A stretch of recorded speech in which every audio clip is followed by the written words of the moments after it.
तो मूवी की स्टार्टिंग में हम देखते हैं कि जोहानिसबर्ग में क्राइम रेट काफी ज्यादा बढ़ जाते हैं और डेली लगभग 300 से ज्यादा मर्डर होने के कारण वहाँ की गवर्नमेंट रोबोट पुलिस को शामिल करती है, जिससे कि जोहानिसबर्ग रोबोकॉप्स को यूज करने वाली वर्ल्ड की सबसे पहली सिटी बन जाती है। और इन सभी रोबोट्स को टेट्रावल कंपनी के साइंटिस्ट डियोन विल्सन ने बनाया होता है। सभी रोबोट्स आर्टिफिशियल इंटेलिजेंस से लेस होते हैं। दूसरी तरफ हम उस कंपनी के एक और इंजीनियर विंसेंट मोर को देखते हैं, जिसने कि एक मूस नाम का जायंट रोबोट बनाया होता है, जो कि एक वुमन के द्वारा ऑपरेट किया जाता है। वही अब सीन शिफ्ट होता है रोबो नंबर 22 की तरफ, जिसे कि वापस रिपेयरिंग के लिए सौंप लाया जाता है। और यहाँ हमें पता चलता है कि रोबो नंबर 22 मिशन में हमेशा ही डैमेज होता रहता है और रिपेयर्ड होने के बाद उसे वापस एक ड्रग डीलिंग की रेड में भेज दिया जाता है। दूसरी तरफ हम एक ग्रुप को देखते हैं जिसमें कि निंजा, योलैंडी और अमेरिका नाम के 3 मेंबर्स शामिल होते हैं और वे सब दूसरे ग्रुप के बॉस हिप्पो को गुड्स डिलीवर कर रहे होते हैं, मगर गलती से उनसे उनका सामान डिस्ट्रॉय हो जाता है, जिसकी वजह से हिप्पो उनसे बोलता है कि उन्हें 7 दिन के अंदर उस सामान के बदले $20 मिलियन देने होंगे। लेकिन जब वे सभी ये बात कर रहे होते हैं तो तभी पुलिस और रोबोट्स उनको पकड़ने के लिए वहां आ जाते हैं। वही उन रोबोट्स के आने पर निंजा का ग्रुप किसी तरह से वहां से भाग जाता है और आखिर में हिप्पो भी रोबो 22 पर हमला करके वहां से भाग जाता है। जिसके बाद हम टेट्रावल हेडक्वार्टर की शॉप में वापस उस रोबो नंबर 22 को देखते हैं, जिसे कि वहां रिपेयरिंग के लिए लाया होता है, मगर अब उसकी बैटरी भी डैमेज हो चुकी होती है और इसलिए उसे रिपेयर करने की वजह रिसाइकलिंग के लिए भेज दिया जाता है। दूसरी तरफ अब हिप्पो निंजा को कॉल करता है और उन्हें बताता है कि वो अभी भी जिंदा है और पुलिस से बचकर निकल चुका है और वो निंजा से अब भी $20 मिलियन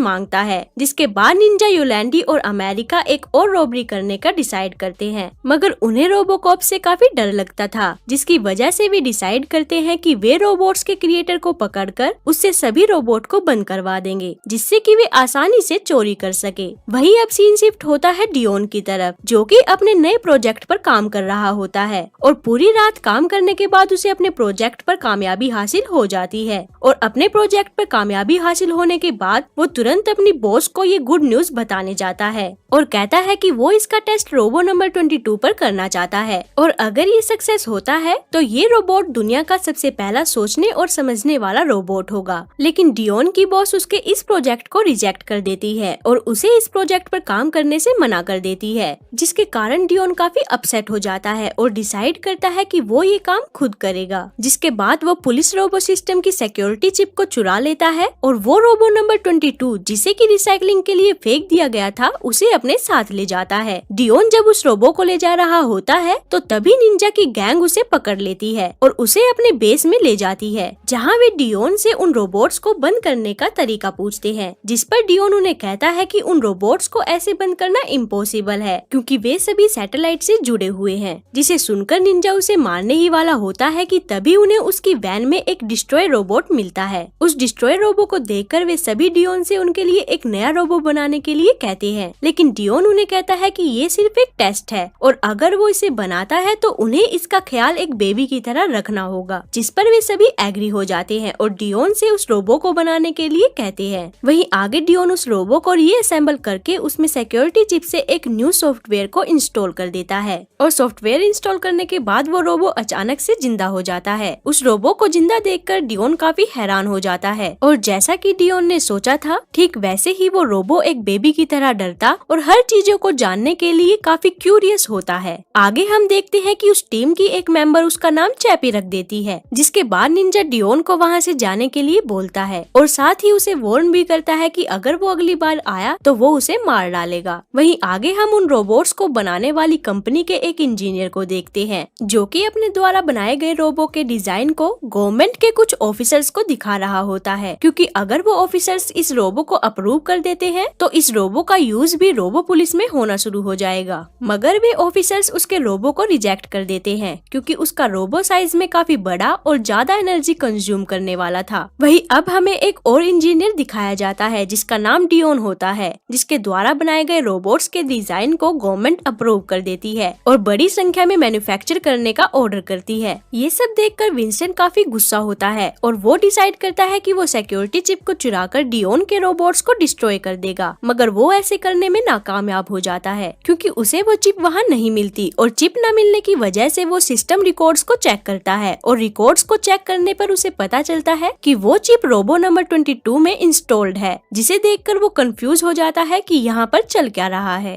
नेक्स्ट मॉर्निंग योलैंडी और अमेरिका चैपी को बात करना सिखाते हैं और चैपी योलैंडी को अपनी मदर समझने लगता है, लेकिन निंजा ये देखकर काफी गुस्सा हो जाता है क्योंकि वो उसे ट्रेन कर एक लुटेरा बनाना चाहता था ताकि वो चोरी करके हिप्पो के पैसे दे सके, जिसके बाद वो चैपी को गन चलाना सिखाता है। दूसरी तरफ ऑफिस में विंसेंट डियोन के सर पर गन रखकर उसे गार्ड की मांगता है, मगर डियोन उसे गार्ड की देने से मना कर देता है, जिसकी वजह से वो ट्रिगर को दबा देता है, लेकिन गन खाली होती है और वो सबके सामने दिखाता है कि ये सिर्फ एक प्रैंक था। विंसेंट का ऐसा बिहेवियर देखकर डियोन तुरंत चैपी से मिलने के लिए चला जाता है, जिस पर कि विंसेंट भी उसका पीछा करता है। वहीं चैपी से मिलने के बाद डियोन उसे किसी भी इल्लीगल काम को करने से मना करता है और कहता है कि तुम एक अच्छे रोबो हो, तुम मुझसे वादा करो कि तुम किसी को चोट नहीं पहुंचाओगे, जिस पर चैपी उसकी बात मान लेता है और उससे वादा करता है कि वो किसी को चोट नहीं पहुंचाएगा। इन सभी बातों के बाद डियोन अब उसे पेंटिंग करना सिखाता है। वहीं विंसेंट भी ये सब दूर से देख रहा होता है और ये सब देखकर वो काफी हैरान हो जाता है, लेकिन जब डियोन चैपी को ड्राइंग सिखा रहा होता है कि तभी इतने में ही वहाँ निंजा आ जाता है, जो कि डियोन को वहाँ देखकर काफी गुस्सा होता है और उसे वहाँ से भगा देता है। आगे हम देखते हैं कि निंजा और अमेरिका चैपी की पावर को बढ़ाने के लिए उसे कुछ वॉयलेंट किड्स के बीच में छोड़ देते हैं, जहाँ वे बच्चे शुरू में चैपी को देखकर डर जाते हैं, मगर जब उन्हें पता चलता है कि वो एक पुलिस रोबो नहीं है तो वे सभी उस पर हमला कर देते हैं, मगर चैपी किसी तरह उनसे बचकर वहाँ से भाग जाता है। आगे जब चैपी अपने घर जा रहा होता है तो तभी इसी बीच विंस्टन नेविगेशन सिस्टम की हेल्प से चैपी को ढूंढ लेता है और उस पर हमला करके उसे घायल कर देता है। चैपी को घायल कर देने के बाद विंसेंट उसे अपनी कार में ले आता है, जहाँ वो उसके हाथ को काट देता है और उसके सीपीयू को खोलकर उसमें से गार्ड की चुरा लेता है और गार्ड की हासिल करने के बाद विंसेंट उसे डिस्ट्रॉय करने के लिए आगे बढ़ता है, मगर जब वो उसे डिस्ट्रॉय करने वाला होता है तो तभी चैपी उन पर हमला कर देता है और वहाँ से भाग जाता है। वहीं चैपी जब घर पहुँचता है तो तब योलैंडी उसकी ऐसी हालत देखकर काफी हैरान हो जाती है और तुरंत उसके लिए कुछ नए पार्ट्स ले आती है, जिनकी मदद से वो चैपी के हाथ को ठीक कर देती है। नेक्स्ट डे निंजा चैपी से माफी मांगता है और उसे कहता है कि उसे किसी भी हालत में फाइट करनी सीखनी होगी ताकि फिर कोई उसे बुली ना कर सके, लेकिन चैपी को अभी भी डियोन की बात याद रहती है, जिसकी वजह से वो गन का यूज नहीं कर पाता। जिसके बाद निंजा और उसका दोस्त उसे दूसरे वेपन्स का यूज करना सिखाते हैं और उसे बताते हैं कि इससे लोग सिर्फ सो जाएंगे। दरअसल निंजा चैपी को एक छोटे बच्चे की तरह बहका रहा होता है और कहता है कि ये हथियार सिर्फ लोगों को सुलाने के काम आते हैं, ना कि उन्हें चोट पहुंचाने के। और बस ये बात सुनकर चैपी उनके बहकावे में आ जाता है और उन हथियारों को चलाना सीख जाता है। वहीं आगे निंजा और उसके दोस्त को चोरी करने के लिए कुछ हथियारों की जरूरत होती है और हथियारों को खरीदने के लिए उन्हें कुछ पैसे चाहिए होते हैं, जिसके लिए निंजा चैपी से झूठ बोलता है और कहता है कि किसी ने उसकी कार चुरा ली है और वो अपनी कार को वापस पाना चाहता है, जिसके लिए वो चैपी से रिक्वेस्ट करता है और उसे उसकी कार वापस लाने के लिए कहता है, जिस पर चैपी उसकी हर बात को सच मान लेता है और सभी कार्स को इजीली चुरा लेता है। उन सभी कार्स को चुराने के बाद निंजा उन्हें बेचकर कुछ वेपन्स खरीद लेता है और जब निंजा उन कार्स को बेचकर आ रहा होता है तो तभी वो चैपी को देखता है, जो कि एक मरे हुए डॉग को उठाने की कोशिश कर रहा होता है और ये देखकर निंजा चैपी को बताता है कि ये दुनिया काफी बुरी है और अगर उसे जिंदा रहना है तो उसे लड़ना होगा, जिस पर चैपी निंजा को बताता है कि वो कभी नहीं मरेगा क्योंकि वो एक रोबो है। चैपी की ये बात सुनकर निंजा उसे उसकी लो बैटरी दिखाता है और कहता है कि डियोन ने उसे एक ऐसे रोबो में ट्रांसफर किया है जो कि जल्द ही मरने वाला है। निंजा की ये बात सुनकर चैपी को डियोन पर काफी गुस्सा आता है, मगर तभी निंजा उससे प्रॉमिस करता है कि वो उसे दूसरी बॉडी में ट्रांसफर कर देगा, लेकिन उसके लिए एक नई बॉडी लाने के लिए काफी पैसे चाहिए होंगे, जिसके लिए वो चैपी से उसके साथ चोरी करने के लिए कहता है, मगर चैपी उसके साथ चोरी करने से मना कर देता है, जिस पर निंजा उसे काफी समझाता है और फाइनली चैपी उसकी बात मान लेता है। वहीं आगे हम डियोन को देखते हैं, जो कि चैपी को लेकर काफी डरा हुआ होता है, जिसकी वजह से वो चैपी से मिलने के लिए चला जाता है, मगर जब डियोन उसे अपने पास बुलाने की कोशिश करता है तो तब चैपी उसे इग्नोर कर देता है और वहाँ से चला जाता है, जिसे देखकर डियोन थोड़ा कंफ्यूज हो जाता है और चैपी से मिलने के लिए चला जाता है और उसे बताने की कोशिश करता है कि वो जो कर रहा है वो गलत है, लेकिन चैपी डियोन की एक नहीं सुनता और उस पर काफी गुस्सा होता है क्योंकि डियोन ने उसको एक ऐसे रोबो में डाला होता है जो कि जल्द ही मरने वाला है। वहीं इसी बीच हम विंसन को देखते हैं, जो कि गार्ड की का यूज करते हुए डियोन के सभी रोबोट्स को क्रैश कर देता है और उन सभी रोबोट्स के ऑफलाइन होने पर वहाँ वहाँ के क्रिमिनल्स उस सिटी को पूरी तरह से बर्बाद कर देते हैं, जिसकी वजह से वहाँ तुरंत ह्यूमन पुलिस को सिचुएशन कंट्रोल करने के लिए भेज दिया जाता है। दूसरी तरफ हम देखते हैं कि उन रोबोट्स के साथ साथ चैपी भी ऑफलाइन हो जाता है और ये देखकर डियोन काफी घबरा जाता है और तुरंत उसे लैब में ले जाता है, जहाँ वो उसे ठीक करके उसे रिबूट कर देता है। रिबूट होने के बाद चैपी बिल्कुल ठीक हो जाता है, मगर उसके ठीक हो जाने के बाद जब डियोन उससे बात कर रहा होता है तो तब विंसेंट उसे देख लेता है और चैपी को एक इंसान की तरह बात करता देख वो काफी हैरान हो जाता है। आगे हम देखते हैं कि चैपी को वहाँ एक ब्रांड न्यू रोबोट दिखाई देता है, जिसे देखकर वो डियोन से कहता है कि तुम मुझे इस रोबो में ट्रांसफर कर दो,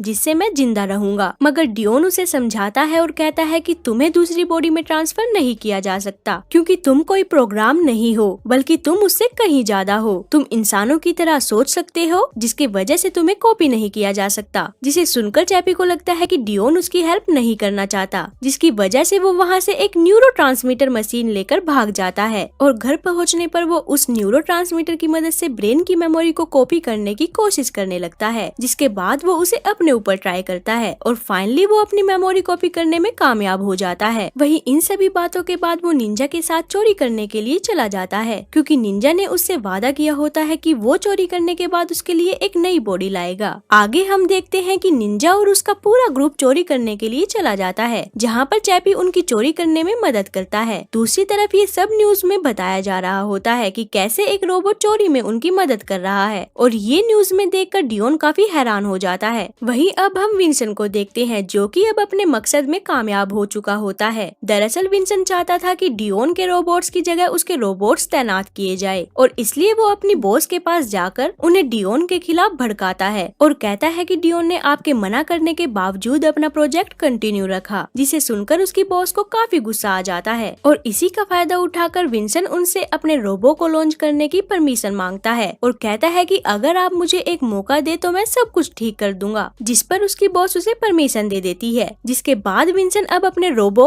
मूस को न्यूरोट्रांसमीटर की मदद से कंट्रोल करके चैपी को मारने के लिए चला जाता है। वहीं डियोन को जब ये बात पता चलती है तो वो तुरंत चैपी के पास चला जाता है, जहाँ वो चैपी को बताता है कि यहाँ पर एक जायंट रोबोट तुम्हें मारने के लिए आ रहा है। मगर जब डियोन उसे ये बता रहा होता है तो तभी वहाँ हिप्पो आ जाता है, जो कि निंजा से अपने पैसे लेने के लिए आया होता है। मगर तभी वहाँ विंसेंट का रोबो मूस भी आ जाता है और अब उन सब के बीच काफी लड़ाई होती है, जिसके दरमियान अमेरिका की मौत हो जाती है और डियोन को भी गोली लग जाती है, जिसकी वजह से डियोन घायल हो जाता है और डियोन को घायल देखकर चैपी काफी घबरा जाता है और तुरंत योलैंडी के साथ डियोन को लेकर वहाँ से निकलने लगता है और निंजा उस रोबो का ध्यान भटकाने के लिए वहाँ पर रुक जाता है। वो रोबो निंजा को शूट करने ही वाला होता है कि तभी योलैंडी कार से उतरकर उस रोबो पर फायर करने लगती है, जिसकी वजह से उस रोबो का ध्यान योलैंडी पर आ जाता है और वो उस पर हमला करके उसे मार देता है। योलैंडी को मरता देखकर चैपी को काफी गुस्सा आ जाता है और वो उस रोबो को एक बॉम्ब की मदद से तबाह कर देता है। उस रोबो को तबाह करने के बाद चैपी डियोन को लेकर फैक्ट्री की ओर चला जाता है, जहाँ पर विंसेंट उन पर हमला कर देता है और विंसेंट को देखकर चैपी को काफी गुस्सा आ जाता है और वो उसे मार मार कर बेहोश कर देता है। आगे हम देखते हैं कि चैपी डियोन को बचाने के लिए उसे न्यूरोट्रांसमीटर की मदद से एक रोबो में ट्रांसफर कर देता है और अब अपने आप को एक रोबो बॉडी में देखकर डियोन काफी हैरान हो जाता है। वहीं अब डियोन सैटेलाइट की मदद से चैपी को भी पास ही के एक क्रैश रोबो में ट्रांसफर कर देता है और तुरंत वहाँ से भाग जाता है। बाहर आकर डियोन चैपी को एक दूसरे रोबो की बॉडी में देखता है, जिसे देखकर वो काफी खुश हो जाता है। वहीं इन सभी बातों के बाद जब निंजा, चैपी और डियोन योलैंडी को दफना रहे होते हैं तो तब चैपी कहता है कि मैं आपको एक नई बॉडी में ट्रांसफर कर दूंगा और आपको बचा लूंगा। जिसके बाद हम देखते हैं कि चैपी टेट्रावल कंपनी की सभी मशीन्स को हैक करके एक नया रोबो बनाता है और उसमें योलैंडी की मेमोरी को ट्रांसफर कर देता है। इसी के साथ हमारी मूवी यहाँ खत्म हो जाती है। तो गाइज आपसे एक छोटी सी रिक्वेस्ट थी कि अगर आपको ये वीडियो अच्छी लगी तो प्लीज हमारे चैनल को सब्सक्राइब जरूर करें। तो मिलते हैं फिर अगली वीडियो में।